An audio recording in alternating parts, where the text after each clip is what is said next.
मेरा सुप्रभात। जैसा कि आप सभी जानते हैं कि 15 अगस्त 1947 में हमारा देश आज़ाद हुआ और 26 जनवरी 1950 में इस देश के संविधान को लागू किया गया। इस देश के संविधान को डॉक्टर भीमराव अंबेडकर जी ने हमारी सुख समृद्धि व शांति के लिए बनाया।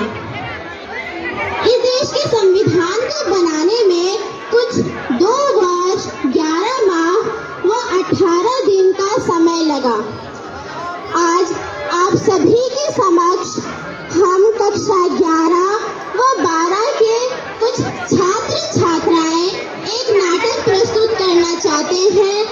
आप सभी मुझे डॉक्टर भीमराव अंबेडकर जी ने आप सब लोगों की सुख शांति के लिए बनाया है, परंतु हमारे देश की आजादी के इतने वर्षों बाद भी मुझे पूरी तरह से अपनाया नहीं गया। लोग मुझे अपनाने से बचते हैं, मुझे तोड़ते हैं, मेरा उपहास उड़ाते हैं। यदि मैं टूट गया, मेरी सांसें रुक गई, तो तुम सब लोगों का क्या होगा? इसीलिए मुझे जानो।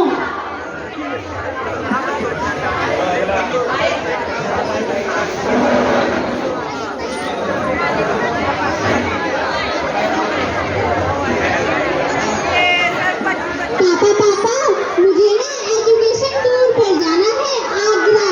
आप मुझे थोड़े से पैसे दे दीजिए। क्या एजुकेशन टूर पे, वो भी स्कूल के साथ? आगरा? बिल्कुल नहीं। प्लीज पापा, प्लीज जाना है। नहीं, बिल्कुल नहीं। चलो अंदर चलो।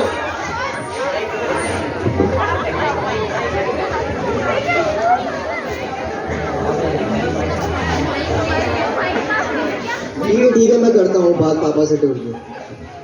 Hello dad. हेलो बेटा, कैसे हो? मैं ठीक हूँ, आप सुनाओ। बस ठीक है। पढ़ाई कैसे चल रही है तुम्हारी? पढ़ाई तो ठीक चल रही है। मुझे ना दोस्तों के साथ टूर पे जाना था, तो मुझे 10,000 रुपये चाहिए थे। अरे बेटा, देखो तुम मेरे लाडले बेटे हो। बस 1,000 क्या, मैं तुम्हें 1,500 रुपये देता हूँ। लो। Thank you. ये क्या है पापा?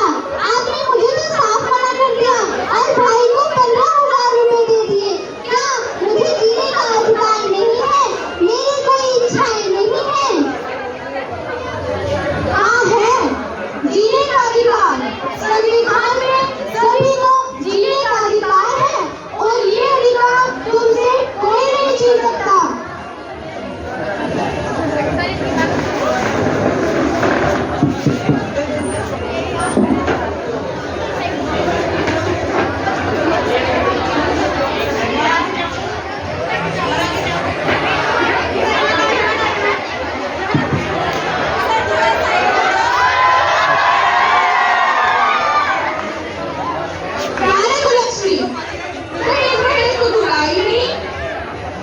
देखो तेरा महारानी कहते हैं नहीं, आज के आज तुम आई के जाएगी और जब तक दहेज नहीं लाएगी वापस नहीं आएगी।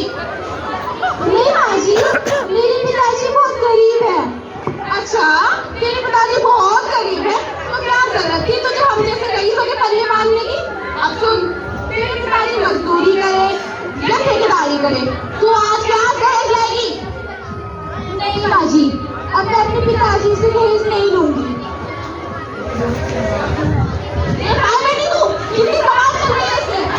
जी मैम, मैं देख रहा हूँ।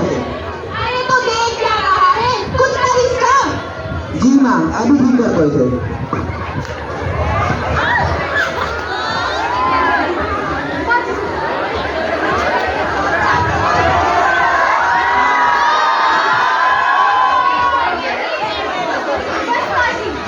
बहुत हो गया, मेरा भी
सिया राम जय जय राम, राम सिया राम जय जय राम, राम सिया राम तुम यहाँ क्या कर रहे हो? जय राम, ये तो हिंदुओं का इलाका है। सिया राम जय जय राम। ये हमारा धार्मिक अधिकार है, तुम हमें नहीं हटा सकते। नहीं, तुम यहाँ से जाओ, ये हिंदुओं का स्थान है। अरे तुम ये क्या कर रहे हो? हमारे मुसलमानों का इलाका है, तुम यहाँ पर पूजा पाठ नहीं कर सकते। ये हमारा अधिकार है, हम यहाँ पूजा करेंगे। आप कौन होते हो हमें रोकने वाले? अरे ये कुछ नहीं होगा। ये हमारा अधिकार है।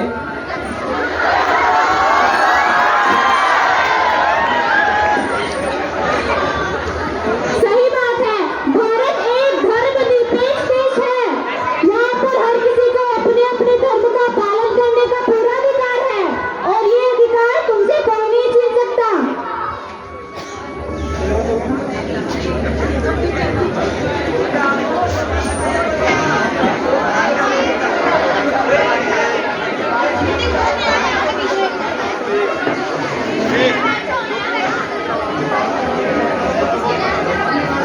Good morning sir, good morning. मुझे आपके कॉलेज में एडमिशन चाहिए। ये मेरी फाइल।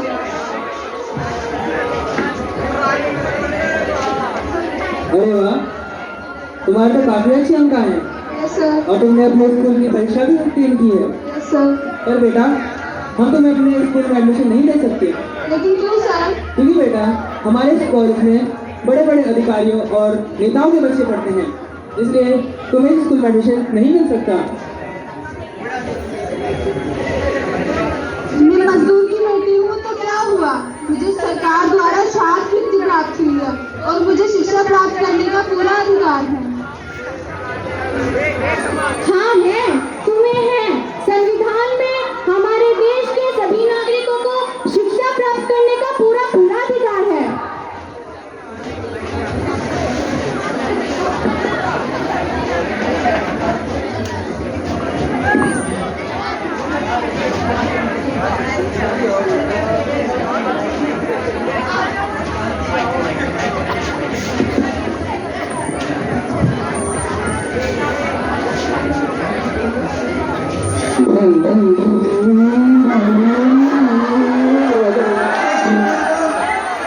क्यों क्यों करना पड़ेगा?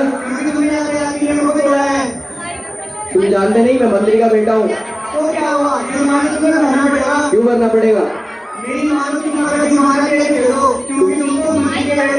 तुम जानते नहीं मैं कौन हूँ? सही बात है, कानून सबके लिए बराबर है, चाहे कोई मंत्री का बेटा हो या संतरी का।